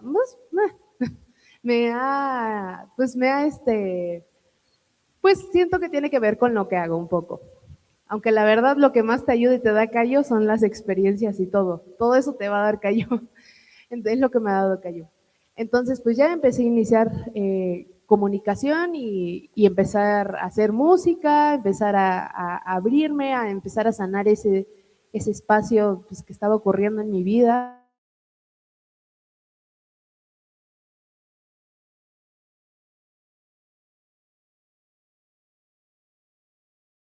Plena pandemia 2021, y pues mi única escuela era ver YouTube. YouTube era mi única escuela, y pues mis tantas ganas de aprender, o sea, para mí fue muy importante tener esa hambre de aprender. Y cuando empecé como a meterme, dije, ok, voy a ver cómo es esto, porque yo quería también cantar, quería pues hacer muchas cosas, no soy una persona que solo hace algo, jamás me ha gustado hacer solo una cosa. Entonces empecé a producir y empecé a abrir mi camino como productora, como artista. Empecé a samplear sonidos de la calle mexicanos y varios, y se hicieron virales algunos. Y gracias a eso como que la gente dijo, o sea, como que la gente también veía, wow, una mujer productora, eso casi no se ve. Y justo me empezaron a llamar como, no, es que nunca, no habíamos visto como mujeres productoras o que estén haciendo esto o lo otro, porque normalmente ven al artista como súper despampanante, que baila, canta así súper acá, pero no ven como el detrás, ¿no? Como por ejemplo artistas que son súper completas como Lady Gaga, Rosalía, que wow, que son compositoras, productoras, ingenieras, o sea, eso siento que se ha perdido mucho. Y cuando me empezaron a buscar como en la industria y envolverme, ¿no? Envolverme a esta industria, pues yo me pasé tantas cosas y dificultades, tantas, a veces hasta humillaciones de parte de otros artistas hombres que se creen hasta mejor que tú por el simple hecho de, pues, de ser mujer. Entonces, han sido como varias dificultades, pero también yo lo veo como que han sido una dificultad, pero también ha sido como mi habilidad, o sea, como que digo, ok, voy a demostrar que soy más cabrona y lo puedo hacer mejor. Entonces, que todos ustedes, que todos esos hombres que dicen que no o que no me la dan, me ha pasado mucho que en sesiones de disqueras o en camps de disqueras, pues sí te dejan fuera y prefieren meter al güey, ¿no? Porque no te la dan o no te la, pues sí, no les cuesta trabajo entender que también eres buena, o sea, y ha pasado mucho también con muchas ingenieras, lo que les contaba, que ingenieras, productoras, hay muy poca, no hay mucha presencia de pues ese imagen en la industria. Faltan muchas productoras, faltan muchas ingenieras de mezcla, faltan demasiadas mix masters, faltan tantas mujeres que están detrás de muchos proyectos y que vemos, por ejemplo, no sé, una Shakira, como decían, un Bad Bunny, pero detrás de todos esos proyectos, ¿cuántas hay mujeres? Tú te metes a los créditos de las canciones de Bad Bunny, todos son hombres. O sea, tú te metes a los créditos de casi no hay gente trabajando, mujeres trabajando para exponentes. Entonces a mí me encanta y me encantaría como empezar a, pues, primero que se animen las artistas, las chicas que están iniciando en este mundo de la industria, que no tengan miedo, es difícil iniciar en esto. Y más que nada como abrir su propio espacio en este mundo, en esta industria, como empezar a tocar puertas, empezar a tocar de que, oye, yo también, y que te la den, es difícil. Te voy a decir, es bien difícil que te la den. Pero si tú les demuestras que eres bien cabrona y que eres lo que realmente, lo que la gente tiene que ver, lo que realmente eres, solitos se van a dar las cosas. Entonces, a mí me encantaría que se hiciera eso, que primero tuvieran la iniciativa y que también muchas disqueras, muchos labels se interesen también en poder dar, poder contratar a estas chicas, poder darles este espacio donde puedan mostrar ese talento, ¿no? Y demostrar que también somos buenas. Y es una invitación a todas las disqueras que hay mucho talento femenino. Y pues nada, o sea, a lo largo de todo esto sí se ha visto como complicado. Yo, cuando les decía, yo era muy inexperta, ¿no? Les digo que inicié a los 17, 18 años, no tenía nada de experiencia, de contratos, splits, de que cuidado porque ya alguien ya registró tú esto. Entonces, también fue como falta de conocimiento porque es algo que nunca me enseñaron o que tenía que aprender, pero pues la vida me tuvo que enseñar a aprender y me tuvo que enseñar y pues uno aprende a veces mucho a la mala, ¿no?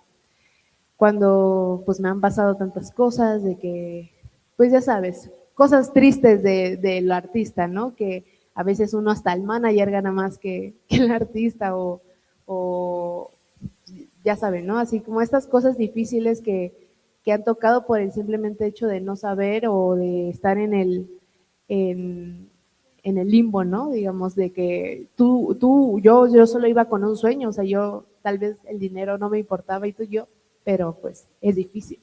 Y algo que me gustaría como tomar es que digo, no, es que no me importaba el dinero y todo eso, pero para mí era como frustrante decir, güey, es que yo estoy, o sea, decir también que es muy difícil que muchos artistas independientes vivimos en el día a día y que a mí me enoja mucho que luego muchos artistas dicen, no, es que no me importa el dinero, yo lo hago por el amor. Ok, o sea, sí no lo haces por dinero, pero sí te va a importar el dinero cuando seas artista independiente y digas, verga, no tengo para la renta y no puedo vivir de lo que amo. No, ay, ya, groserías, perdóname. Digo, uy, no tengo para la renta. Uy, no tengo para pagar mi escuela. Entonces, es difícil, es difícil porque, por ejemplo, a mí me pasó, yo no sabía ni qué cobrar. Y yo decía, pues según yo lo estoy haciendo bien, pero no puedo vivir de esto. ¿Qué estoy haciendo mal? Entonces sí es muy difícil como, o sea, uno no espera los millones ni todo, pero espera una estabilidad económica que pueda estar tranquilo y saber que puede vivir del arte y que lo está haciendo y puede mostrar al mundo lo que hace con tranquilidad. Y pues yo siempre les digo a pues, todos los artistas independientes, a todos pues los chicos que están iniciando, que pues no se desesperen. Es muy importante iniciar y también tener mucho conocimiento de cómo, de lo que vas haciendo. Tal vez no tengas los streams del mundo, pero de lo que vas haciendo, saber cómo puedes sacar provecho y también que tú puedas ir ganando poco a poco de eso y que tú lo vayas creciendo, porque al final de cuentas tú eres una empresa. Y pues también para todas las mujeres ese es mi consejo para, si tú quieres, no sé, en el ámbito del arte es muy importante, ya sabes, pues darte a conocer. Darte a conocer es lo más importante, entre más gente sepa de ti, entre más gente sepa lo que estás haciendo, lo que estás creando, lo que le quieres mostrar al mundo, muchas oportunidades pueden salir y también muchas cosas que los pueden ayudar a estar tranquilos económicamente o estar felices o crecer su carrera, su portafolio artístico, o sea, que siempre vean como esa, ok, yo cuando ahorita que veo digo, ok, hago música, pero puedo producir para esto, para un comercial, para esto, ok, lo otro, algo que me deje dinero y yo pueda sustentar mi carrera, digamos, ¿no? Y aprendes a la mala, o sea, que quieres vivir del arte, tienes que entender, tenemos que entender, chicas, que podemos, hay un mundo grandísimo en el cual podemos estar agarreando, haciendo un montón de cosas para poder vivir del arte, para que pues todos pues, estemos viviendo de lo que hagamos, de lo que nos apasiona. Entonces, pues ese es mi consejo y pues no sé si hay como sección de preguntas. Al final, no, ok. Pero si alguien tiene preguntas. Pues bueno, ya nada más para finalizar, muchas gracias por la invitación. Este proyecto de Raven nació desde pues del amor, desde también de una catarsis muy fuerte, difícil, pero pues bueno, yo creo que es parte del ser humano y eso es lo que nos hace ser lo que somos. Entonces, siempre vean atrás, aprendan de lo que hagan y pues nada, o sea, adelante. Muchas gracias y fue un honor escuchar a mujeres tan talentosas. Muchas gracias. Me gusta mucho tu cierre, porque creo que justamente como cierras diciendo lo que es emergencia, ¿no? O sea, cómo el arte en un momento te salvó, cómo eso nos hace humanos, o sea, las crisis nos hacen humanos y emerger de las crisis nos hacen humanos, y el arte siempre es una herramienta para eso, es una herramienta individual, es una herramienta social y es una herramienta también para las mujeres en estos días, en estas épocas, en estas temporadas de luchas y de reinventarnos socialmente. Así que claro, es muy importante reinventarse. Entonces, muy bueno, eso es lo que intentamos hacer. Eso es muy importante, es algo que he aprendido también a lo largo de los años, de que siempre es como de, ok, no eres la misma que hace 2 años, ni siquiera eres la misma de hace un mes, tú ya eres otra persona. Y si ayer te gustó el azul y ahorita es el rojo, acéptalo, no te quedes atrás con de, ok, ya, este es lo nuevo que voy a hacer, esto es lo que quiero hacer, lo que quiero representar, ok, ya, lo voy a hacer, no voy a hacer lo que es de mujeres empoderadas, reinventarse. Exacto, y este mes nos gusta mucho el morado. Claro que sí. Hice una cartita de las cosas con las que me quedo, de lo que ustedes nos compartieron hoy, y yo me quedo con reconocernos imperfectas y de bienvenir nuestras crisis y nuestras emergencias. Me quedo con lo que dice Azalea y con sus canciones y la importancia de buscar ayuda y ir a terapia sin pena, a la determinación de cantar en lenguas originarias y a la valentía de seguir sus sueños contra todo pronóstico. Me quedo con la P de Mercedes, con su perspectiva, sus palabras, sus poetas y su poesía. El aceptarnos y abrazarnos tal cual somos. Me quedo con la fuerza y la desobediencia de Panocha, sus cuestionamientos sobre el arte hegemónico y su llamado a que las mujeres nos atrevamos a admirar y a promover a otras mujeres. Me quedo también con las reflexiones de Lisette sobre abrir espacios y compartirlos a otras mujeres, y no solo los espacios artísticos, también los económicos.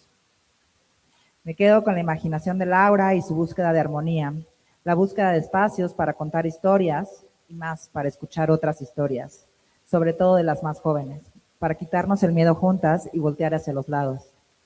Y me quedo con el arte como herramienta para aprender a vivir y a veces también para sanar de Raven, y de asumirnos estrellas si eso es lo que queremos ser y de no aceptar un no como respuesta.